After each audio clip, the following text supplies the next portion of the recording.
अतिशय अयोग्य प्रकारचं वक्तव्य आहे। मी तरुण होतो, MBBS ला होतो, त्यावेळेस आम्ही जाऊन मुरली मनोहर जोशींच्या नेतृत्वाखाली जाऊन तिथं तिरंगा झेंडा लावला, जनगण म्हणलं, वंदे मातरम म्हणलं, लाल चौकामध्ये आम्ही जल्लोष केला, मिठाई वाटली। त्यावेळेस तर वरती सरकार नव्हतं आणि खाली सरकार नव्हतं, तर त्यावेळेस आमच्यासारखे तरुण हजारो त्या ठिकाणी गेले, त्यावेळेस आमची काही फाटली नाही, आमची तर छाती अभिमानानं भरून आली। त्या तिरंग्याला बघून सगळ्या लोकांनी सलाम केला, तिथल्या असलेल्या लष्कराने सलाम केला। त्यामुळे फाटून ते घेत असतील, आम्ही फाटून घेणारे माणसं नाही आहेत, कारण आम्ही एक विचारांना भारलेले माणसं आहोत, आम्ही एक विचारांना तयार झालेली संस्कारातली माणसं आहोत। आम्ही प्रतिकूल परिस्थितीमध्ये पण काम करून या देशामध्ये संस्कार देणारी आमची पिढी आहे, त्यामुळे आम्ही फाटणारे नाहीत, तर आम्ही जोडणारे आहोत। ठळक घडामोडींसाठी देशोन्नती न्यूज चॅनलला सबस्क्राइब करा आणि बेल आयकॉन प्रेस करा।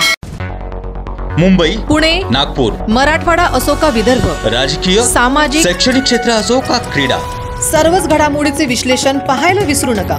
फक्त देशोन्नती न्यूजवर।